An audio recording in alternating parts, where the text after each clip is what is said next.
Yes, guys, thank you for tuning in to another episode of the Daily Dose podcast. Today, we have yet another very special guest on the show. This guy is one of the original figures in the iBattle circuit. He's been battling across multiple platforms and smashing it for a while now. TAPEDECK, what's good, man? Yo, what's the deal, man? We're radiant. Everything's radiant, though. Everything's good. Happy days. No, thank you for coming on the show, man. I appreciate your time and jumping straight into it. I mean, you've been battling for quite a while now. Your first battle that I've seen, anyway, is from around about 2012. But where did it all start for you? Like, how did you get into battle rap personally? I was looking forward to that question, bro. Like I always did music. I went to school for like recording engineering. Um, I've done music since I was young, and just being I'm a big fan of writing and hip hop or whatever. Like, just stumbling on YouTube. Like the old back when YouTube was like new.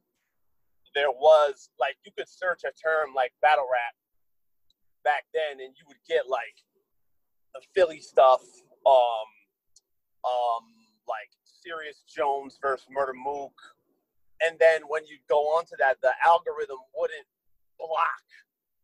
Like nowadays, if you put in battle rap, you're gonna get like Wild 'N Out stuff and like epic battle rap of whatever. Like I feel like it was easier to get content that you wanted back then. So anyway, like that era got me very interested in it. I didn't think it was something I would ever do. I liked it just as a fan. And then I kind of like put it on the shelf. What's crazy though is the first battle I ever seen on YouTube was on Eric Foreman's channel. Okay. Eric Foreman, he went out like back then and he went and archived like DVDs of battle rap and was the first person to put them on YouTube. And I had no idea who he was, obviously. I just seen Murder Mook versus Serious Jones or whatever. And then his whole channel, he had like all the Lions Den stuff. Like he had all the Lions Den stuff before Lions Den did, on YouTube. So like back then, if you didn't have the DVD or you weren't there, you weren't going to see it. You know what I mean? So he was the first one to do that. So that definitely like helped me like find out about it and stuff. I was like rapping like on beats mainly, so like the battles that I did up to that point were just always on beat. Like it wasn't ever just a cappella or whatever. But then like fast forward a little bit, one of my best friends, bro, his name is Daya. This is Daya, the limbless rapper, right? He's born with no arms and no legs. He's born like that. And I've literally known this kid since he was 5 years old. Like since we were young. I've known him. So we were doing music together and stuff, and he tells me he's about to battle Dirt on Grind Time. And it was really like a publicity stunt, kind of, not really like for them. You know what I'm saying? Like, oh, we'll get a limbless dude and put him up against Dirt, which was like, he had a lot of steam going at that time in Grind Time. So like, I went up with him to the battle. We went up to Upstate. They had Upstate New York division. And I like, seeing him preparing for the battle, like for the month or two leading up to it. So I'm like, yeah, man, let me give this a try. Like I thought, like I got into it. I'm like, I could do this. So iBattle had already been going on. It was very new, and I got a tryout, but I was really bad. I was really trash. But what's crazy is the night before my tryout, right? I'm at a party at University of Hartford at this college. Bro, I bumped into Lo Pesci. Crazy. I bumped into Lo Pesci, and he's like, like I'm telling him, like, yo, tomorrow I have a battle for the first time. And like, I was a big fan of Lopez at the time. And he's like giving me advice, like, we were chopping it up. I'm spitting my rounds to him and stuff. And he's like, yo, you got to watch Eric Foreman just for writing.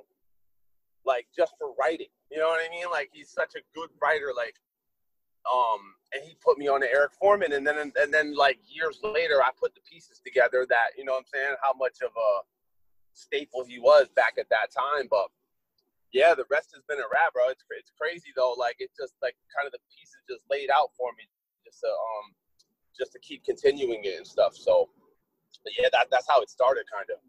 Nice, man. Yeah, it's a different route into battle rap to a lot of people as well. I like that. And yeah, it was mainly for music. Like, I got into it like, oh, I'm gonna do this to promote my music. And then once I started, I like stopped making music as much. Like, I got so involved in the battle rap, and like it was hard for me to like have an opponent and then write mixtape material or album material while I have a battle booked. Like, because I'm more worried about just memorizing it or writing, that I couldn't get into like a album zone or whatever, like to write music. So I kind of like just went full steam. My first year of battle rap, I had 13 battles. My first year, I was doing it every month.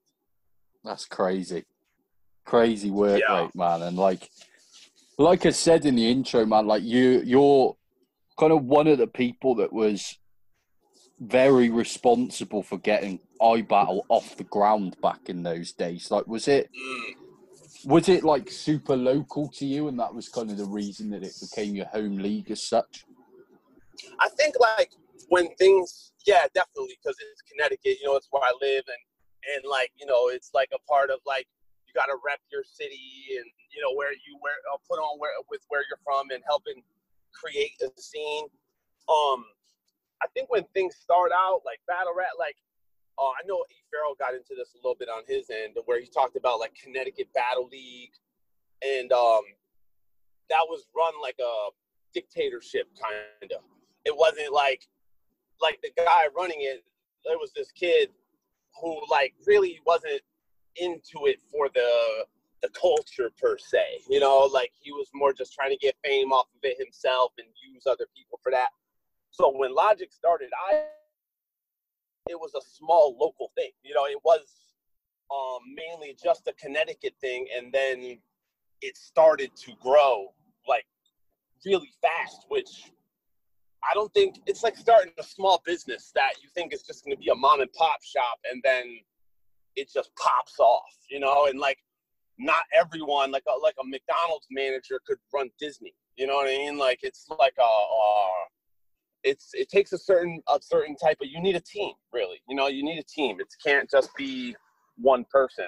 So we started to see that, you know, like, I felt like, because I was used to like setting up shows as far as booking shows and stuff for music. So I saw there was places that I could help. And I was never like, I always reached out to Logic and was trying to just come up with ways to help, really. Like, it was just kind of natural thing for me to do. And then I took an interest into finding better venues and bringing the venues to places where there's more people, you know, instead of just using with what we had. Because then, like, once we started moving it around the state, instead of just staying in one area, we got people like E. Farrell to try out, you know, because there was a tryout right next to where he lives. So we just got a better talent pool from moving around more locally. Also, a thing that a lot of people don't know is iBattle was, I want to say, the first league to do a pay-per-view. First or second. I know Grind Time did a pay-per-view with, it was when Head Ice battled Sway Sever. But very shortly after that, or maybe right around the same time, iBattle did a pay-per-view for TakeOver, which was Nestle versus Thesaurus, that event. It went terribly. Like, the feed cut out like after the first 5 battles. But, you know, we were trying. we were trying back then. But no, I kind of forgot where I was going with that. But it definitely, you know, it wasn't like I didn't feel like I was stepping outside of my comfort zone doing that type of stuff. My favorite battles ever, like it's yeah. incredible. But like iBattle has always had, regardless of who's been running it, like before or after kind of Lex took over, like it's the atmosphere has always been crazy at the event. Yeah, I don't know. It's weird, bro, because I've been to events all over the country. I've been to, you know, Canada. It's a weird, it's just like I heard what you said it with Pharaoh, that it's about, you know, it's a party. It's like a party with battles, you know, and it's like, I think that comes from not, you know, Connecticut is a small state. We're right next to New York. We're used to being the shadow of New York in a way. And there's less ego in a way. It's more just having fun because, you know, you're not going to be competing with loaded Lux, or like, you're not stepping on Smack's toes, or it's just a go out there to have fun. You know what I'm saying? That's really what it's about, man. Like, a lot of people, I think, take battle rap and put it into, you know, once the ego and all that shit starts to get involved, it just kind of messes with the atmosphere, with the environment of what we're really trying to do. Definitely, yeah, man. It's I love it anyway. It's become pretty much the league that I follow the most nowadays, to be honest. But like, is there much of a difference with iBattle now, in your opinion? Like with Lex now kind of running iBattle than what it was before when Logic was doing it?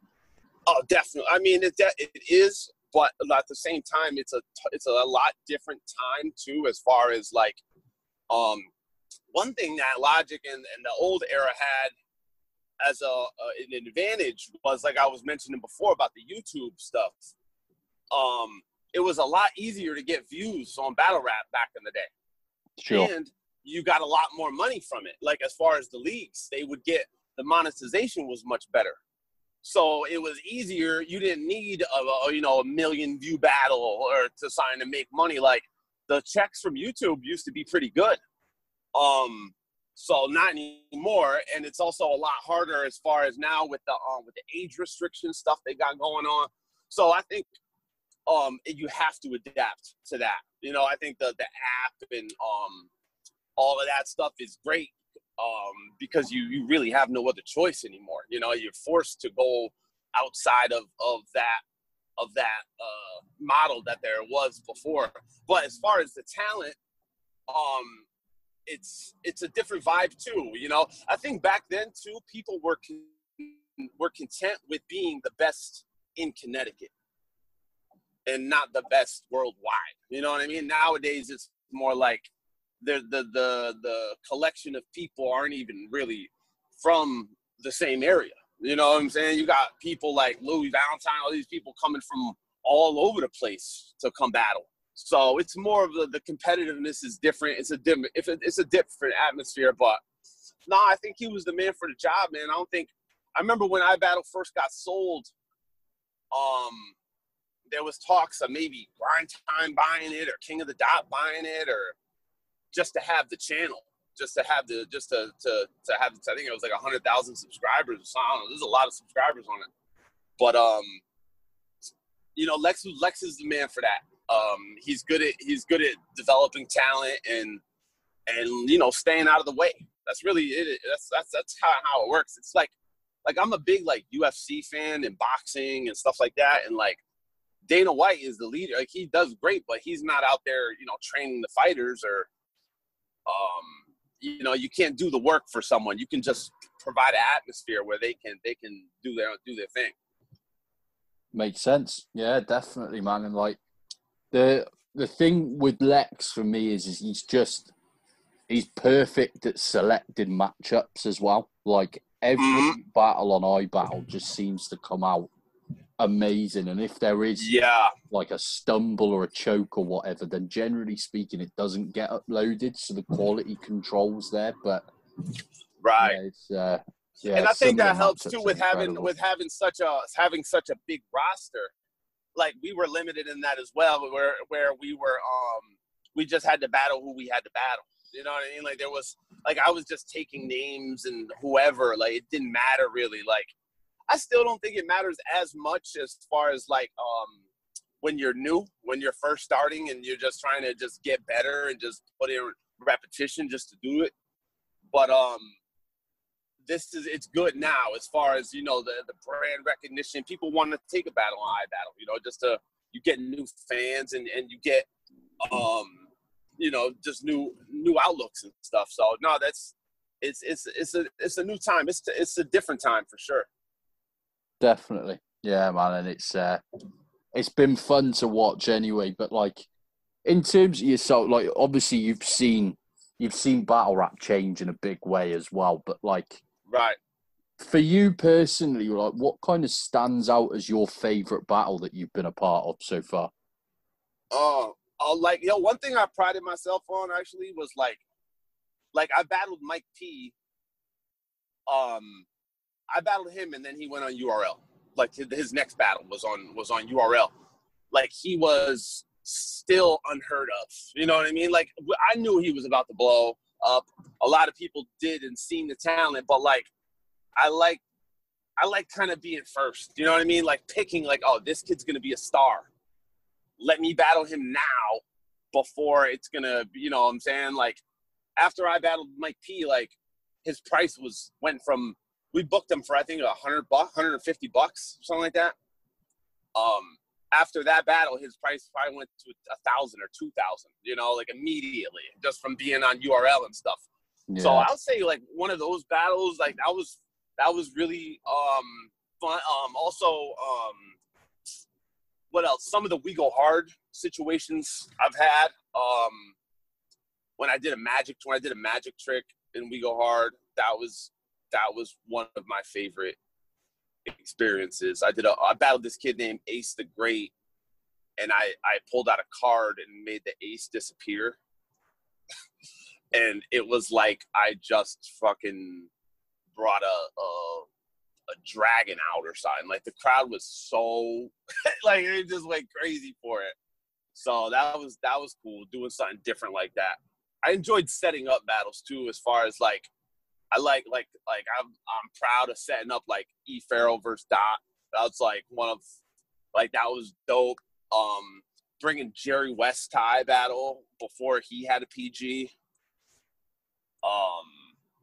That was dope. You know, setting up like even like Tink the Demon before he was like really big and stuff. Like I kind of like that. I kind of like to, you know, keep my ear to the street and be involved at the ground floor of it, because that's all some people need is just an opportunity. Like I was saying, just a shot. But yeah, definitely some of those. I mean, you know, it became less about who I was particularly battling and just more about the material. I think sometimes I just enjoy writing more than actually battling. I enjoy just the process, the training process leading up to it. Nice, man. Yeah, no, I actually watched the Ace the Great battle the other day for the first time. I haven't seen it before. True. And it's yeah, that was amazing. To be fair, I enjoyed that a lot. But bro, We Go Hard. I want to drop that. Like We Go Hard is like see, when iBattle shut down, and was sold, there was like a 1.5 year, 2 year period of where it was just stagnant. You know what I'm saying? It was under different owners and Lex hadn't bought it yet. So I left. I went to We Go Hard. And, you know, I'm like, this is my home league now. No one even knew what was going to happen with iBattle at that point. So I had already been battling there a little bit. They're in Brooklyn. And, like, the first event I did at We Go Hard, like, they're telling me it's at this place called The Basement in Brooklyn. So I'm like, all right, it's a club called The Basement. Yeah, I pull up. It's a project building in the basement. Like, legit. You know what I'm saying? In Brooklyn. And, like, we're in this tight-ass basement in the summertime, and there's, like, 150 people in there, bro.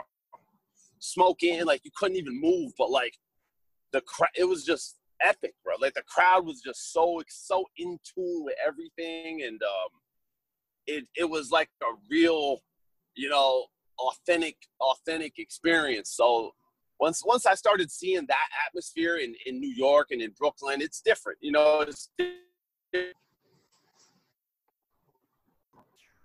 Hello? Yo, can you hear me? Yes, I can. Sorry about it. I was going through a little tunnel, bro. My bad about that. No worries, man. Yeah, I got most of it anyway. It cut off just as like you were ending talking about We Go Hard, but oh, right on. Yeah, like with We Go Hard though, like how many battles did you do for them in the end? Is it 3? Oh, probably like. Well, I did one with them that went on URL. That got picked up by URL. That went me versus Took. Went kind of like to a PG. No, I've probably done maybe 7 or 8 battles over there actually. Probably like 7, somewhere around there. Probably maybe about 7 or 8. Nice. Okay. Yeah, I try to do one at least one a year, at least just to stay involved. Yeah, I know one of your most recent battles, so the Jeffrey battles on We Go Hard as well. Is that right?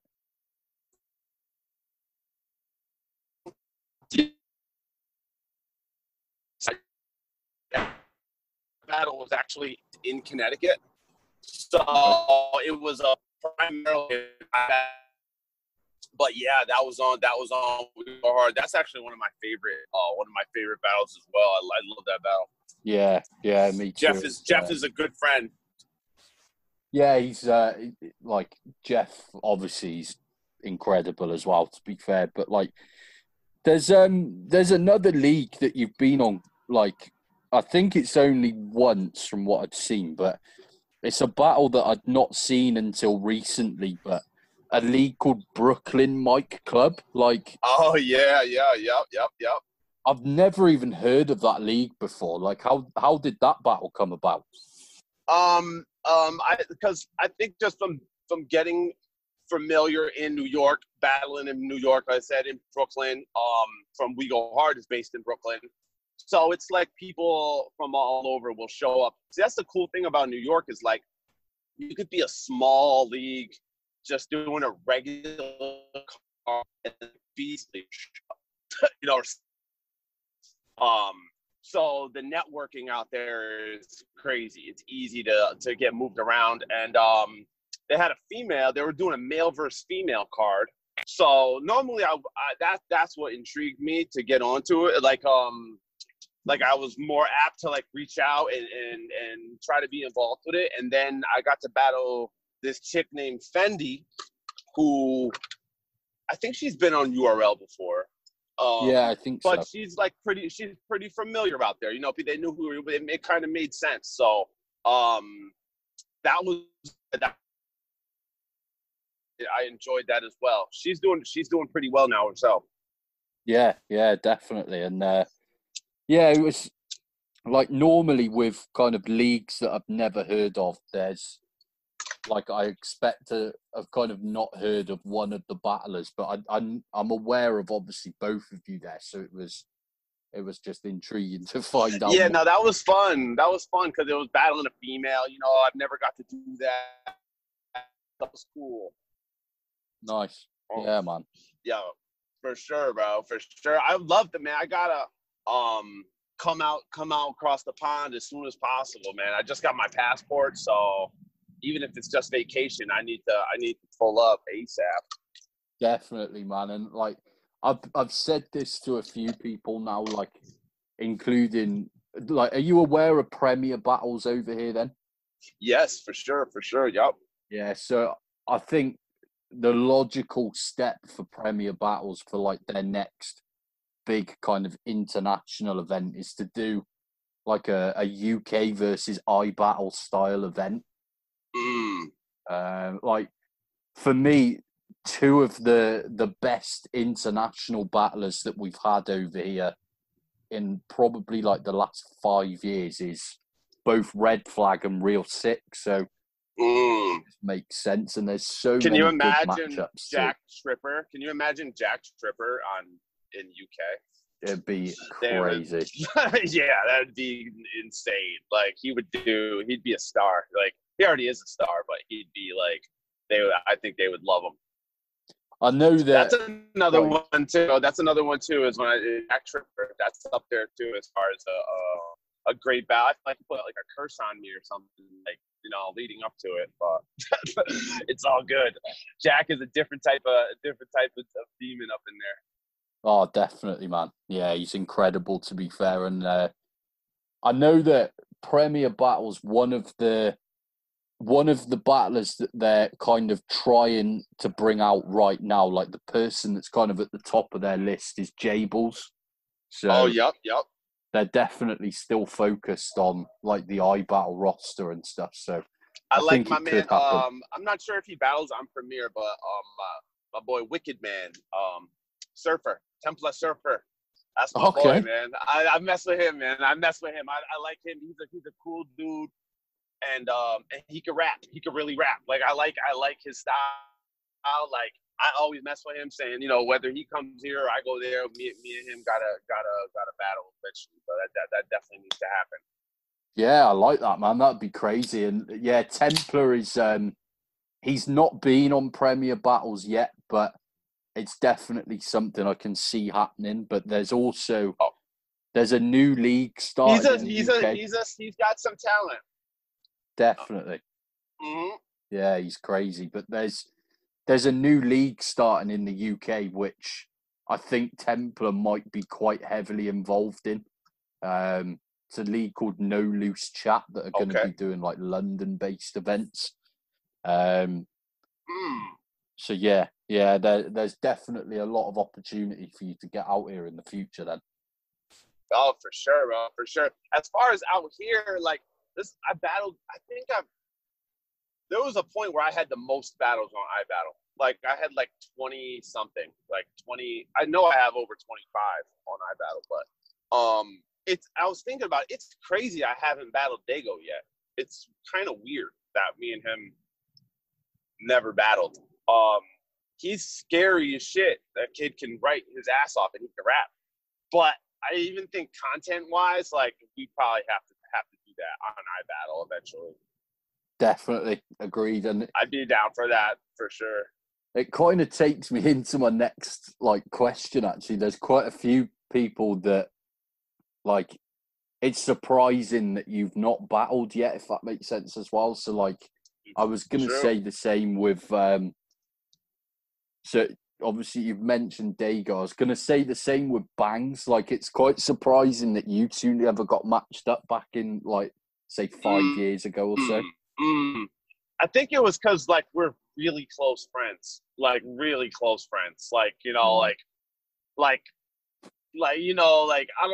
I mean, that doesn't really matter with us, to be honest. Like Pharaoh battle Bangs. It's we battle our friends. I'm almost at a point where it's almost better to battle your friends in some ways, because you're sharing the battle with them. You know what I mean? No matter what, if it's your opponent or not, you're sharing a piece of promotion that you're going to both be promoting together. And if you're already friends with the person, I've also seen battles ruin friendships.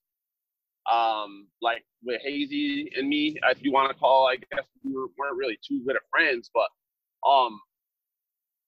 so I think it was just, and Bangs was just on such a crazy run that they were offering him huge names. You know, he was headlining every event.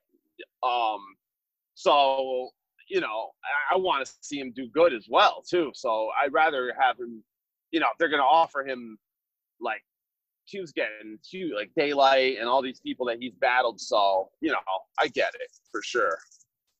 Yeah, I can see that. But with yourself then, so who's left for you? Have you got kind of a hit list of people that you do want to battle? Like I said, as far as for iBattle, I think it would make sense to battle someone like Dago. It's not like a vendetta. That's my boy. I've known him for years. That's my homie. But as far as for that, I think that would be cool. The fans would like that. It kind of has a, iBattle original vibe we could roll with. So that would make sense. And he's a great writer. Like, that's what gets me motivated, is somebody who is going to push me to think of some crazy shit. Like, so somebody, I want to battle Foreman on a beat. I want to battle Foreman on like Verbal Warzone. Are you familiar with Verbal Warzone? Yeah, sure, yeah. Yeah, like what Lex did over there. Lex went over there. I love that. That league is awesome, bro. Like, I love that league. It's more of a music base, but I think it'd be different. So I would like to do that. I would like to battle Foreman on there. Who else do I'm gonna I know he's not on the greatest of standing right now with iBattle, but I'd like to battle Nonch on iBattle. Okay. I've also talked to who else is in the running here? I talked to I'm Box Cutter Max. We talked about that, and Dale Dent. I've talked to all three of them. Like, this year, I expected to battle those three. That's what I was planning on doing before this pandemic situation happened. I was going to try to battle Nonch, Box Cutter Max, and Dale Denton on iBattle 2020. That's what I originally planned on doing. Then now it's so, who the hell knows? You know, it's a weird state right now. How is it over there as far as like when do you think battle rap will return in where you are? Well, I'm actually doing a live battling. It'll be 2 weeks tomorrow. Okay. But it's a very like small room invite only event. Right. There's a big event planned for December. And they're aiming to do it in a big venue. However, it's like if a big venue isn't possible, they're planning to.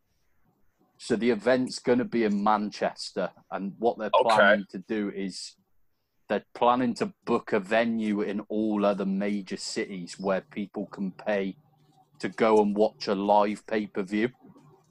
Okay. But yeah, they're aiming for big events again by December, I believe. I really see the trend changing with big events. I don't think they're going to be happening as much anymore, especially once the summer's over and then winter comes back, and then they can scare the hell out of everyone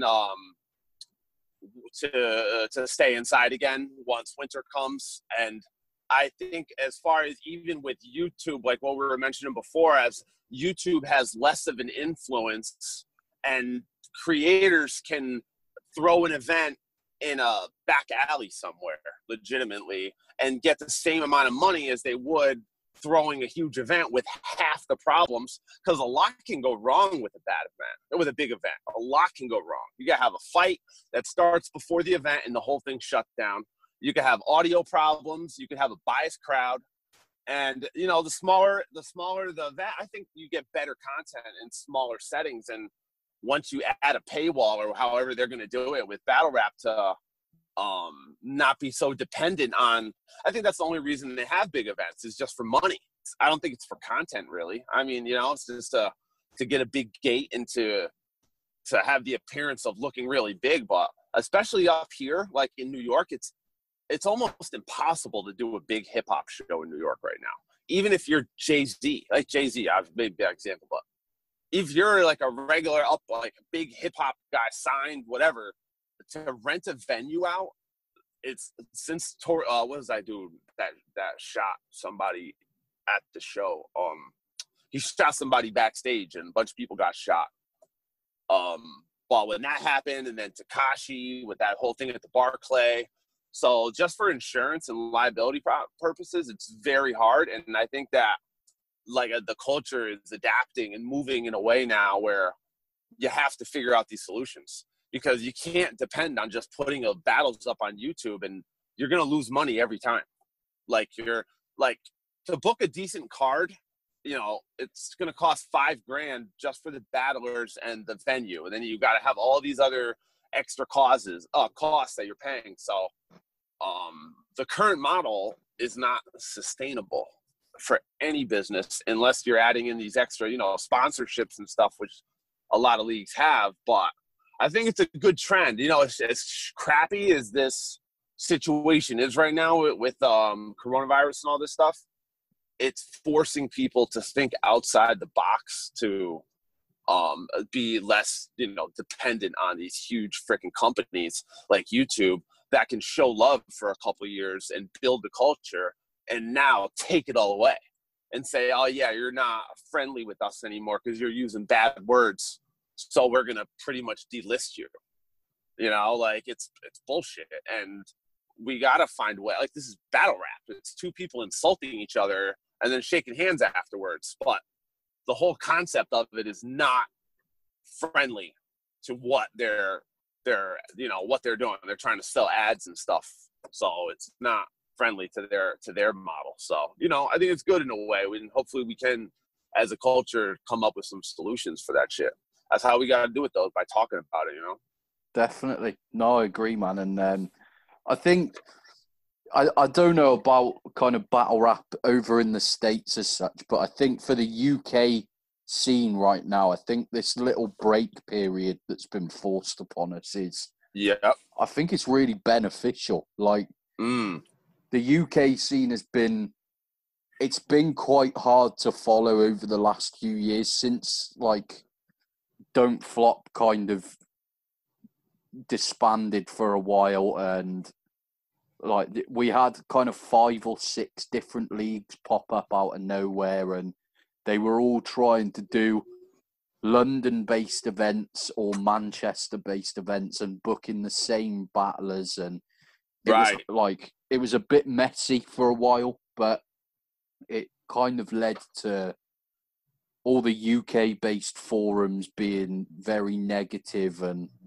quite a toxic place to be in at times. And then all of a sudden, since everybody's been in lockdown, it's everything's become a lot more positive. And like Premier Battles, the big event that they're planning to do in December is an all UK card with battlers that we've not seen for probably about 5 years now.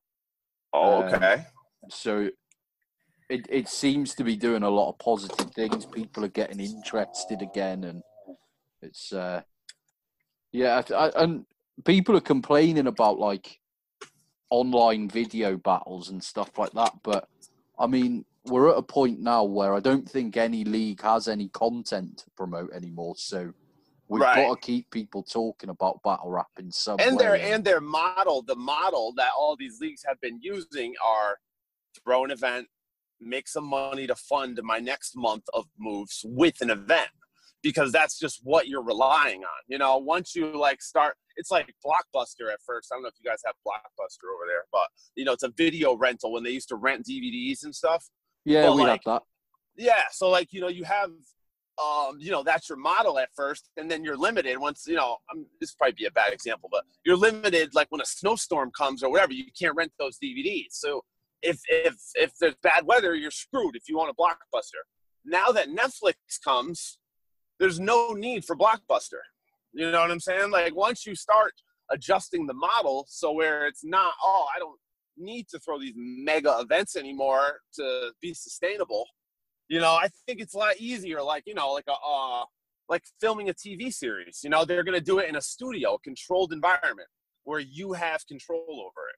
Whereas, it's easier to sustain your business, I think, that way. I think that's why, like, URL is moving into this direction of these small exclusive events, and then they're releasing it on the app.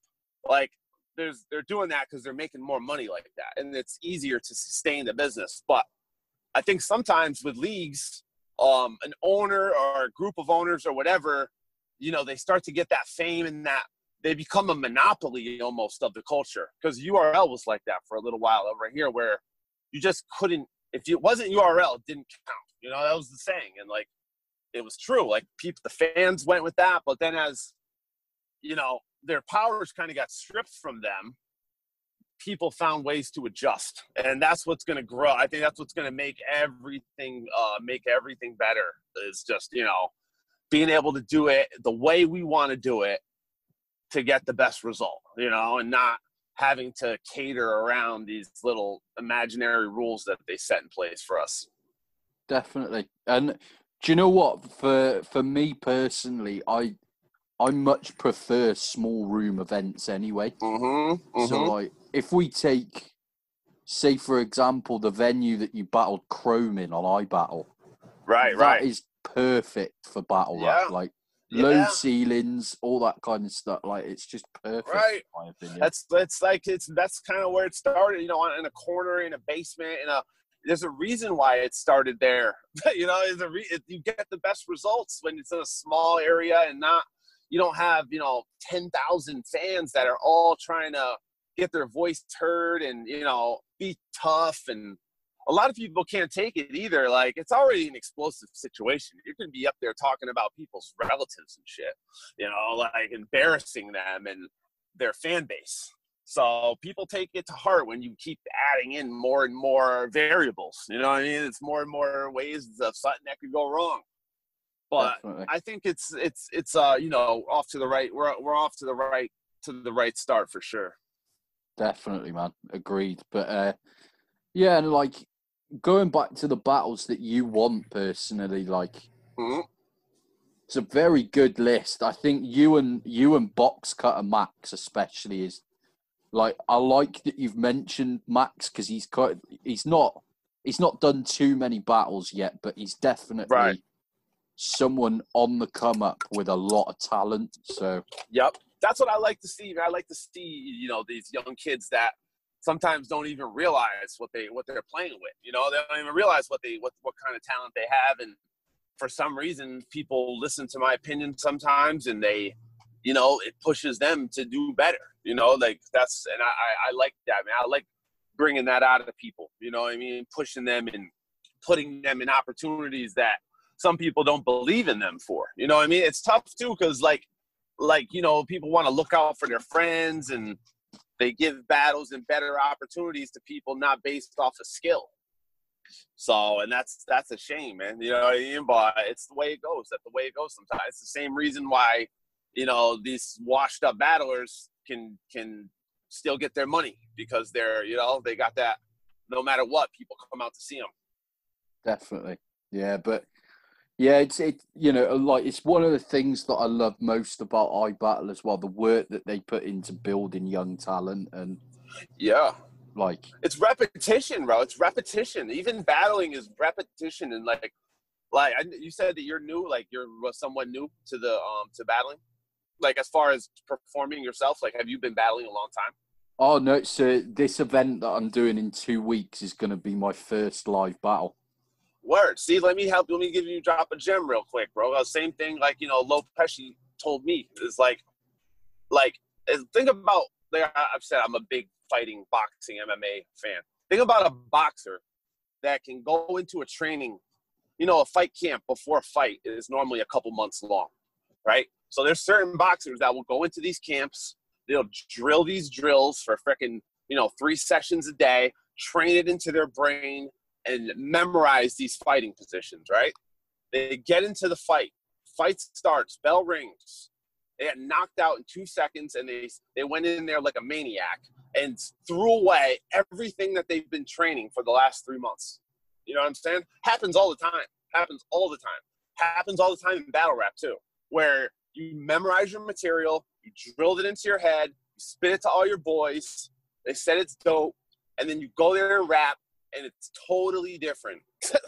Every time, right? For me, it happens I'm sure battlers know what I'm talking about when I say this, because it's especially when you have like a bad performance, you're like, damn, that's not how I practiced it, and why did that even happen? But what happens is the stress, the pressure, the expectations, and all that fake stuff we put on ourselves for our ego, and we stop having fun. Really, it's what it is. You can't be relaxed and deliver your performance good if you're angry and balled up and nervous. You can't throw a punch correctly if you're angry and nervous. You have to be relaxed and focused, and the only way you can do it, you can't simulate it. You can't practice it right now if you wanted to. You have to be in an event to practice it. So it's being comfortable where you are. You know what I'm saying? Like, whether you're at a battle rap event or in a crowd of people, it's the same thing. It's just being comfortable there in your own skin to be calm and be rational and not emotional. You know what I mean? A lot of people, especially in battle rap and all avenues of life, they get so emotional that they're not making logical decisions anymore because your emotions took over. So, you know, it's yin and yang. You got to have the passion and the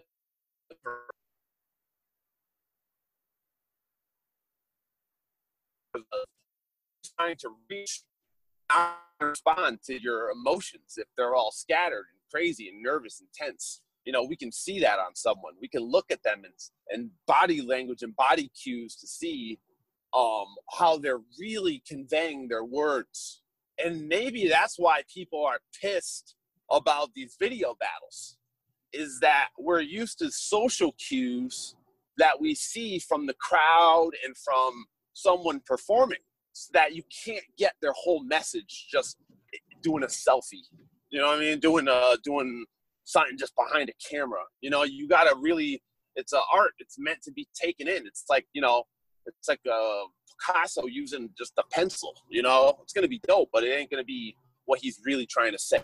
You know? Yeah, no, it makes sense, man. And yeah, I mean, for me, I'm kind of, so I've basically, with Premier Battles, they run something called the Academy, which is, Yeah. it's kind of like a newcomers tournament, but I mean, it's quite kind of diverse in the sense of one of the guys that has entered this year has done, I think, 35 to 40 battles already. Damn. Not really ever been on like any major platform or been given kind of a big look. Whereas there's also 3 brand newcomers in there as well. But it's just that's kind good, because they're not going to be expecting shit out of you. Very low expectations from the crowd, which is an advantage in your way, because then it's easier when they don't expect nothing. When like, you know, they already seen you have a bunch of good performances, then they just expect that every time. So you should start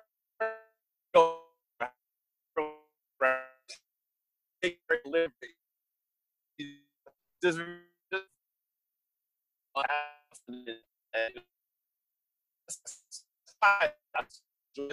like I'm not trying to like on 13 times a year. I do now really just have, because of that. Yo, can you hear me, man?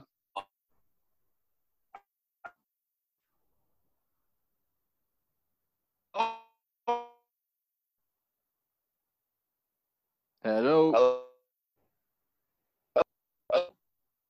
Hello.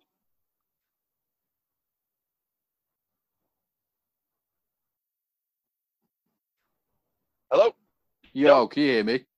Yeah, I can hear you. Can you hear me? Hello? Kind of. It's breaking up quite a lot. All right. How about now? Yeah, I think Hello? that's better. All right, cool. Yeah, it might have just been a shitty area. My bad. Can you hear me now, though?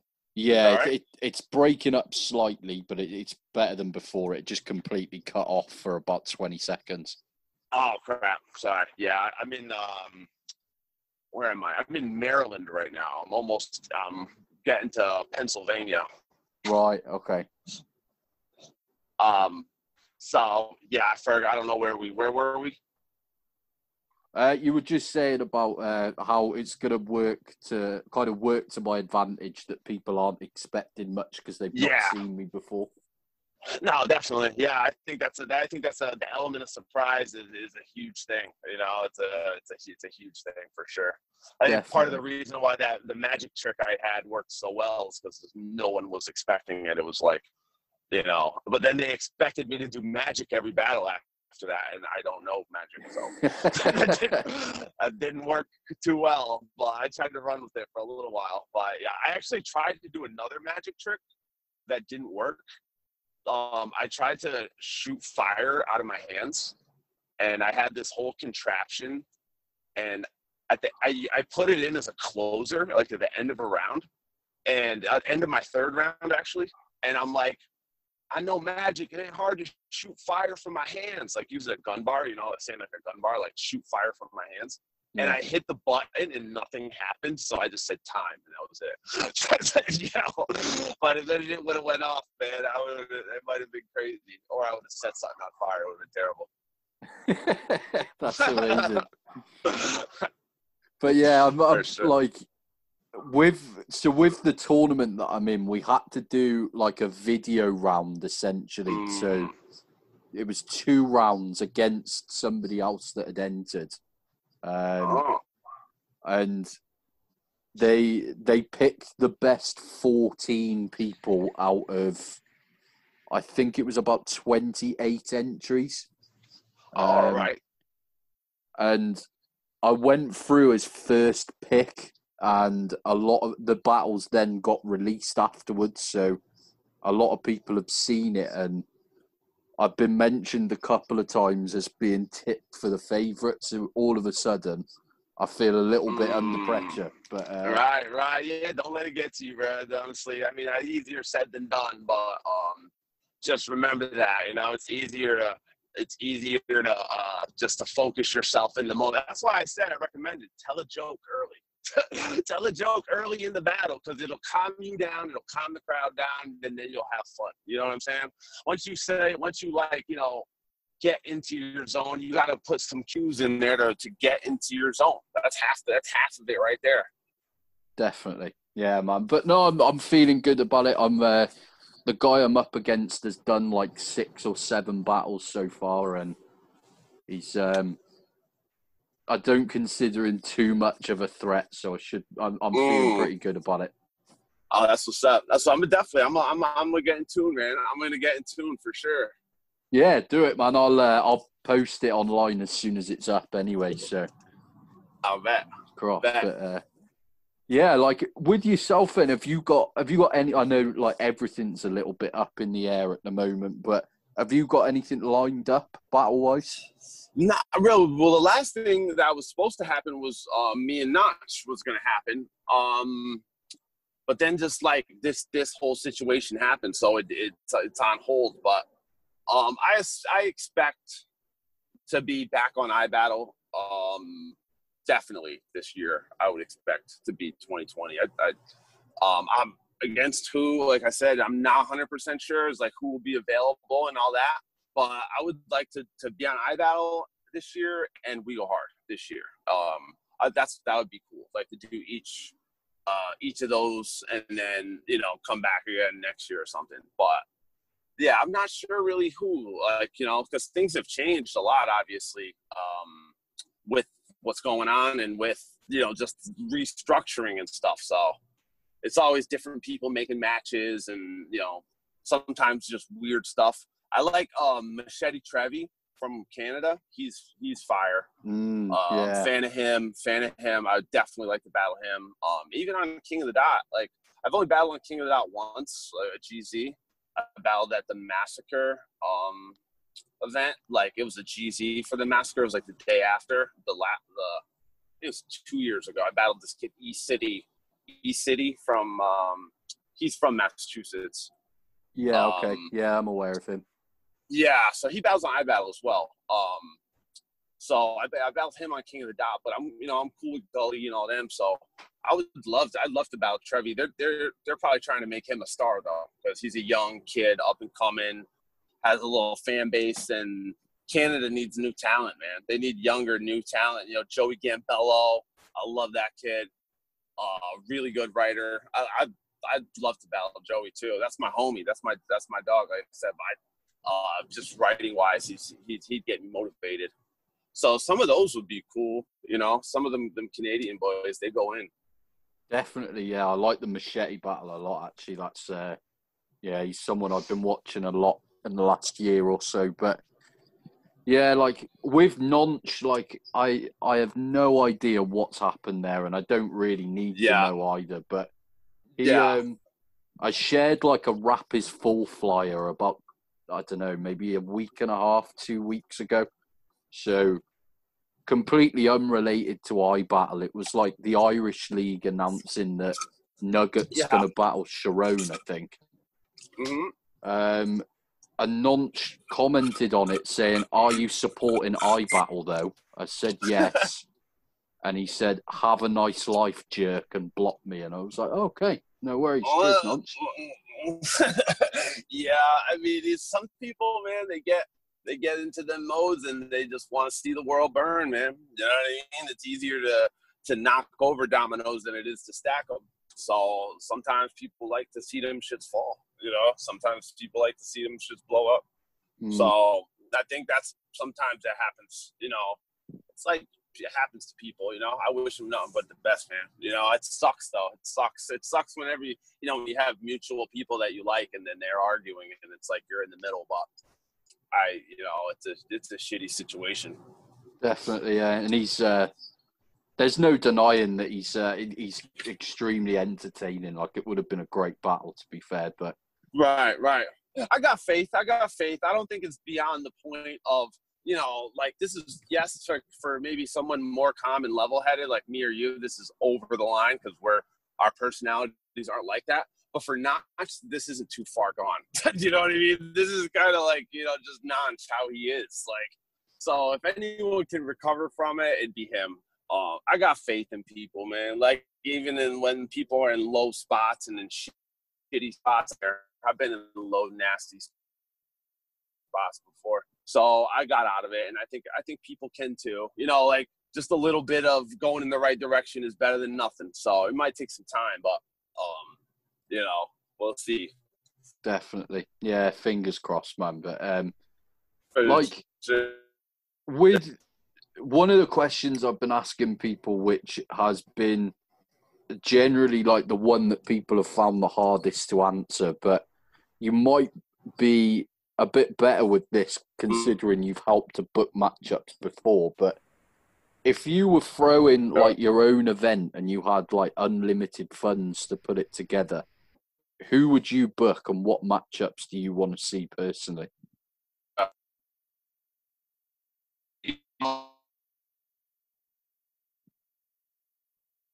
Farrell. I think you've dropped again on your end, man. Oh, hello. Can you hear me? There we go. Yeah, you're back now. Better, a little better. All right, cool. I'd like E. Farrell versus Jonai. I'd throw that on there. Okay, nice. I like the writing for that one. Free Dot, man. I'd love to see Dot battle again. He's so entertaining to me. It's mindless. Sometimes it's mindless. Like he's not really saying anything. Like, but it's just so entertaining. Let me think. Who else? I'd like to see I like Calico. I'd like to see Calico and Arsenal again. Like okay. a full battle without the craziness. Like both of them in top form. I'd like to see who else am I really like a new guy? Who am I liking? I think I try to say I like writers, people who can write, like make me think. So that's why I always throw Foreman in there. I know he doesn't battle a lot, but like he's one of my favorite. I put Foreman versus Lopesci. Okay. That'd be really weird. I'd like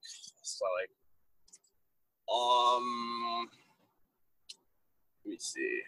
Is there any PG? I'd like to see something weird. Maybe like Chess versus Shadi Hora. Like sign like high energy, but like a weird matchup. Okay. Who else? Do something for the UK. We'll do like a Soul versus Jerry West, like something weird like that. That'd be kind of cool too. Yeah, it's kind of random, but it's just put some people out of their comfort zone and see some weird style clashes that wouldn't happen. I quite like that actually, and yeah, they King of the Dot kind of did that for the World Dom London event when they booked Seoul versus Arsenal. Yeah. And yeah, like probably the most disappointing battle that I've ever seen live, to be honest with you. Right, yeah, I could see that like not working out like on Arsenal's end. that Well, had potential though. That could have, if in England, that actually would have been dope if it was in England. yeah, it was. It was in London, yeah, but it was, Really? yeah, but Arsenal. He normally turns up in the UK, but Right. he was not good. Like he had this like 8 bar long kind of scheme, I guess, that he did about Star Wars, and then he turned to the crowd, and it was all very simple. He mentioned like stormtroopers and like lightsabers and stuff, and then he turned to the crowd and like explained it to us as if we didn't know what Star Wars was, and it's just like, Jeez. come on, man. What? Yeah, that's not working in the UK, man. Like No. UK crowd is like, very intricate. They like the little intricacies, so yeah, you definitely can't do that. No. Yeah, that sucks. Especially against someone like Soul too, who's like super intricate, super technical. Like that's too bad. Yeah, That's it was too bad. the event as a whole was a little bit strange, to be honest, because it was their first World Dom outside of North America. I think they were expecting it to be a huge event, so they booked the same venue that URL used when they came to the UK. And I think it holds, I'd guess, probably around 800 people. And there was probably about 150 of us in the room.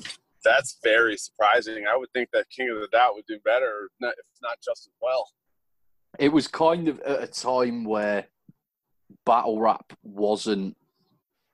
didn't have a good look in the UK. Like, Don't Flop had pretty much disbanded about 6 months to 12 months before this. So we didn't really, the scene didn't really have a following anymore. It was kind of just the hardcore fan base that turned up, really. But it also didn't help that obviously the World Dom events normally have it's normally like a 2-day event with loads of battles, and this one I think there was only 5 battles on the card. So if you're not from London, it's going to cost you, like over $100 to get to this event, and for 5 battles, some of which weren't, like, there was only actually 3 UK battlers on the card. So wow. it was a bit of a strange one. Yeah, that is, because you would figure, without having a big event in 6 months, that people would be itching to go. Like, I'm sure that was their logic going into it. At least that's probably what they thought. Yeah. Like, oh, well, there's nothing around, so we'll, clean up. Definitely, but yeah, I think the only 3 UK battlers that were on the card were Soul, Shocks the Rebel, and Bobby Rex. So, oh damn. Yeah. Then there was, so I think it was Soul Arsenal, Shocks battled Ilmac, and Bobby battled Caustic, and then they did the Chiller Jones Head Ice title match. Right. A Ward versus Sharon. Yeah, so they just put a bunch of money into those 5 battles instead of like putting 10 battles that would have been decent. That's what they probably would have been better off. Yeah, definitely. Yeah, that's too bad. Well, I think there's going to be a lot of things turning as soon as this thing's over. A lot of things will be happening. Definitely. Yeah, I think pretty much every league owner's going to be going crazy for the first few months. But yeah, I'm looking forward to it. For sure. I mean, Lex has already started as well, right? Like, iBattle have got some amazing events coming up. Yeah, they should keep going. Like, keep doing even the private ones. Like, just keep it going. Definitely. This event tomorrow, I'm really looking forward to, like Shah G and Dunch and Homeschool Monster Leakness and stuff like that would be good. Yeah, I hope Dunch is on his shit to really talk to Shot's dumbass. So that would be a good one. That's gonna be funny though. It's gonna be a good battle. I hope Dunch tries. I bet you he probably just started writing like today. That's like how he goes. But it's gonna be fire. Like, he can do that, though. He can write 3 rounds in one day. Legit. No problem. Definitely. I could never. But he definitely could. No, me either. Something I've found recently is I need at least a week to memorize stuff, to be fair. So, fair play. Yeah, I to him for normally being have able to my do it. shit written. I start writing really early. Like, I can't think straight if I don't have it done. So some people put it off and, like, you know, write around a week and then a week to memorize. I'm normally done writing. Like, I normally write 3 rounds in like 2 days, and I start writing like a month before, and then I'm just kind of editing it and, like, you know, messing around. But I'm pretty much done writing because I feel like anxiety, like it's not done yet. I need to finish it. Yeah, I know the feeling, man. But yeah, it's a weird one. But yeah, I mean, iBattle, they're still kind of defying everybody else and smashing it, which is great to see. But did you enter for the Crucible thing that Lex is involved with then? Well, the last one, that's where I battled Jack Tripper. But not this one. Not that I haven't. I don't know when. Oh, for the URL for that thing. No, not yet. I'm not. I didn't put in a video. But I don't know. I would love. I'd probably battle. I'd love to battle on URL again. I don't know if that'll happen, but like I said, it's not really. I don't know if I ran URL, if I would book me, because I'm not as serious as some of these other guys are. They're like really trying to make this a career. Like, they live, like, sweat, breathe this stuff, battle rap, like, every day. That's all they talk about and all they do. So, I mean, there's people out there like that. So I think they're focusing on those kinds of people, like people that are really going hard with it. So I don't know, unless I have like a crazy battle that they'll just put up there like I did before, but I don't know. That'd be dope. I think it's dope that kids from iBattle are getting shots that normally wouldn't, you know, and you get to see what will happen when you put like a Dunch on a URL. Like, I don't know what the URL fan base would do if they had a Dunch battle released on there. They'd be like, what the hell is this white kid talking about? And then if he goes up there spazzing, you know, he might get a bunch of fans. Definitely. Yeah, I'd love to see it. It happened with Mike P. You know, Mike P wasn't the mold of URL, like of what was on URL at the time. You know, he was the total opposite, but it worked. It still worked. So, you know, sometimes it's not what people think are the molds. It's, you know, I'm sure there's tons of like football players and basketball players that they're like, yeah, this kid, he's not going to be able to play, and then he just goes out there and dominates. So it can happen for sure. I think it's cool just to see, you know, give him the chance. Definitely, man. Yeah, agreed. I'd love to see it, and like, it's good to see, especially Lex. Lex seems to be the one out of all the scouts putting forward like something completely different to the URL narrative as well. So, like, yeah, I know Ellipsis and XQZ and people like that have been pushed. So it'd be great to see. But yeah, for sure. It would have been good to have seen you on it, man. So if they do another one, fingers crossed. But yeah, right on, man, for sure. I appreciate that. Definitely. But yeah, like, apart from that, that's kind of it for the battle rap related questions. But right on. I've been finishing the episodes off with like some music based questions and then 3 really random questions at the end. But all right. With yourself, like, when was the last musical project that you released? Because I think I've heard, is it V for Victory? The one tape you did? Yep. That's the tape I did. I released that a while back. That was like, you know, I really put thought and concept into that project. So I was in like full music mode. That was like, I think 2014, 15, something like that. I'm always recording songs.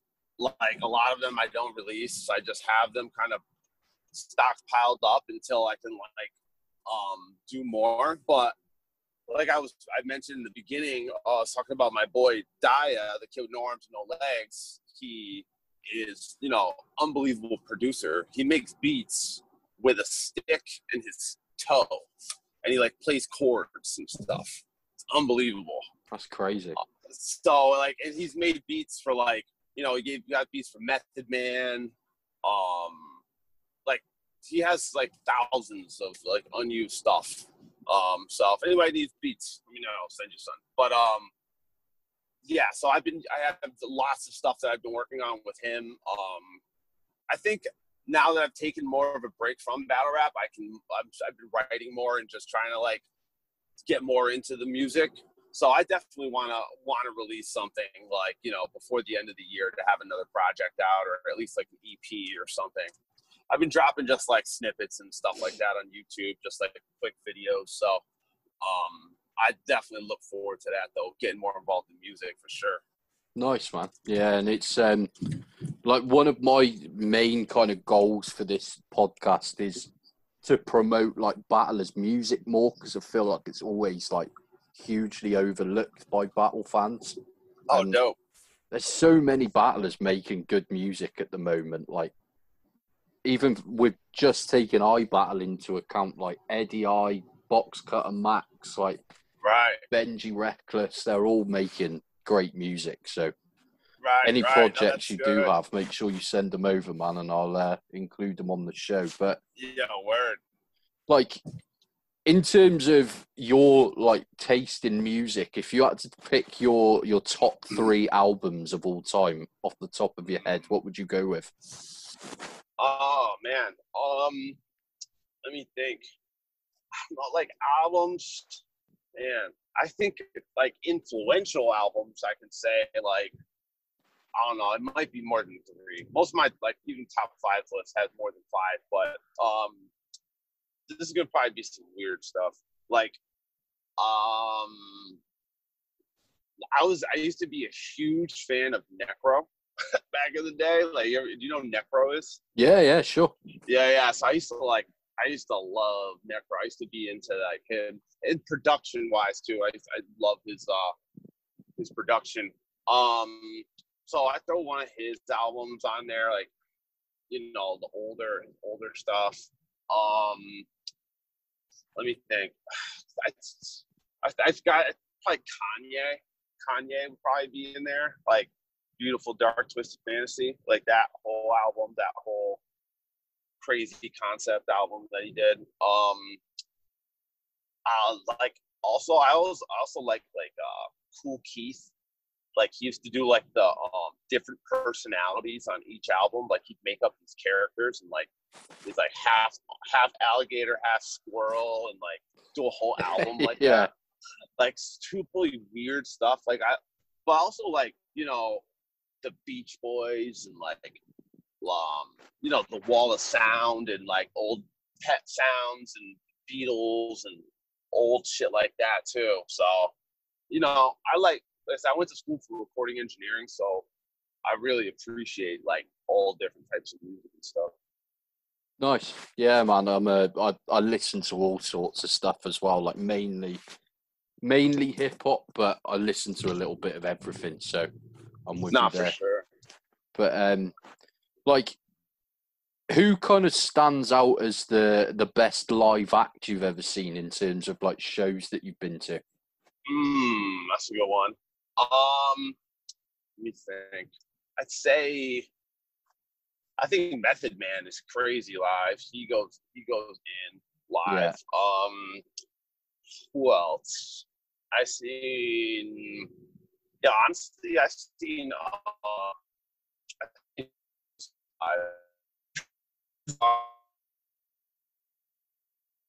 but Aerosmith. Who else?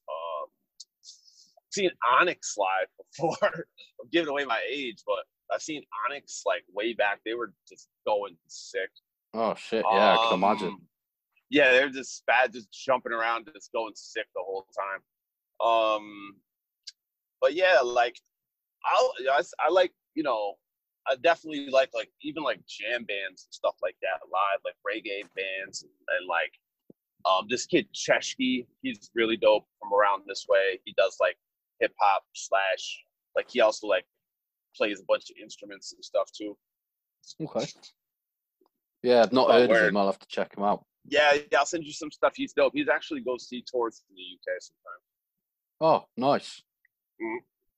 Sick. And is there any lesser known musicians that you're into right now that like myself or the listeners might not be aware of?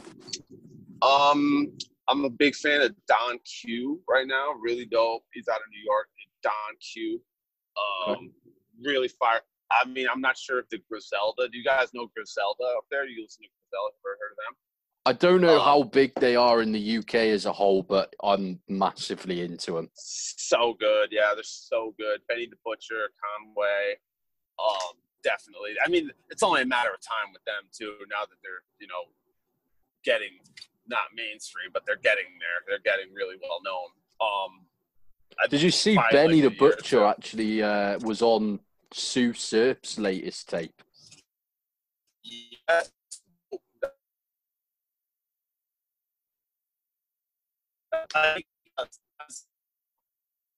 His is almost similar, but he's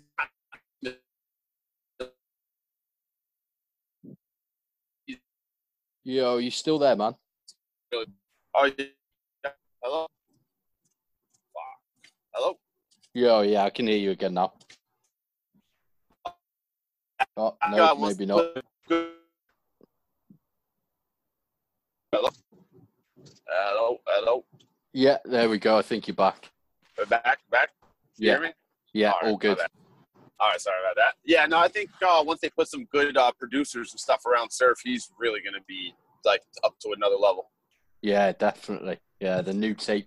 I've only heard the Benny the Butch, the track with Benny so far, but it seems really good to be fair. But yeah, he releases some good stuff. But yeah, Griselda. I don't know if they're kind of well known in the UK or not. I think they must be because I know they did like on our main radio station, which is BBC Radio 1, they have like a hip hop show like twice a week. And they do something called Fire in the Booth, which is like a live freestyle, a bit like. Yeah, I seen that video. They went in on that. Yeah. So if they're getting booked on Radio 1, they must be fairly big over here. Right. Yeah, well, they're signed to Shady Records, so I'm sure they're starting to be. Yeah, definitely.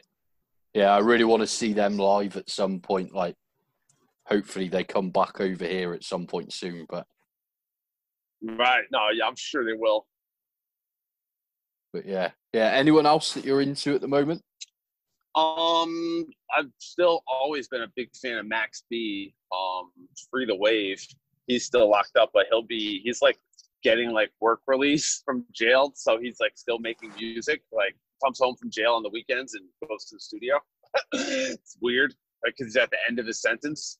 Right. So I love Max B. I can't wait to see what he does. He's kind of old now, but I think he's got some fire saved up. Is there anybody else that I'm kind of on that's new right now? That's pretty much it. That's what I've been jamming lately. Nice. Don Q is the man. I'm sure you should check him out too. Yeah, definitely. I'll check him out straight after this. But yeah, the last three, they are really random. But are you a big sports fan, and do you have a favorite sports team? Yeah, UFC, bro. That's my shit. Is UFC. Is fighting, boxing, but mainly UFC. That's sort of. I played sports my whole life: basketball, football, baseball, all that. But by far the most thing I'm onto right now is UFC. Probably my favorite fighter in UFC right now is Masvidal, Jorge Masvidal. That's super necessary. That's my boy right now. That's why. Nate Diaz. I like Nate Diaz as well, but Jorge Masvidal is the man. Okay, nice. Yeah, do you know what? I've not really ever watched it properly. Like I appreciate the skill behind it, but I just can't get into it personally. I find it boring. I think it's changed a lot. Like I never really was that big of a fan into it, but over the last couple of years, like it's really getting better because they're getting better athletes that aren't. Before it's like most of the good athletes go and play football or basketball, and now they're like coming into the UFC like as real fighters at an early age. A lot of times it started out just being bar fights, big just brawlers, but martial arts in the last 20 years has grown more than it has since the inception of martial arts. You know, it's almost Definitely. like the battle rap effect, where like if you weren't on the street corner, then you didn't get to hear the battles. You know, it used to be like that with martial arts as well. They kept it a secret. You know, you couldn't learn all these things, but now with YouTube and all this other shit, we get to, you know, go on YouTube and learn how to do some moves or whatever. But you know, information is spreading better now. So yeah, so I'm on that for sure. Nice, man. Yeah, and I mean, UFC's become probably like one of the biggest brands in the world as well. So it just shows how big it is. But dude bought it for $2 million. You know, you got it for $2 million and sold it for $2 billion. Yeah. So in 20 years to do that, that's crazy. You know? Oh yeah, mental. Yeah, but nice, man. And like, if you could pick anywhere in the world for your next trip or like holiday abroad, where would you go? So I mean, I'd want to go across. I gotta go across the pond, but I'm gonna say like, shit. I'll probably go to like. I want to see Australia just because it's far away and it's on an island, and you know, get to see all some of that historic stuff there. But either that or Egypt, man. I want to see the pyramids too. That's like a lifelong goal. I want to see the pyramids. Well, Nice. obviously it's not too safe to go there right now. Yeah, it's not the safest time, I guess, but Right. yeah, it's definitely worth going. To be fair, they're good answers. I don't think Egypt's been said before either, so yeah, it's a good one. But the final one, which has brought up a mixture of good and terrible answers, to be fair, but you can pick one sweet and one savoury, but what are the go-to munches in your opinion? All right, so I'm saying one sweet. I gotta go with like Snickers for like a candy bar. I'm not really too big into chocolate, but I guess if I want junk food, I'd probably go for Snickers. Like what else should we talk about? I like salt and vinegar chips. That's probably my main chip selection if I'm going that way. Salt and vinegar.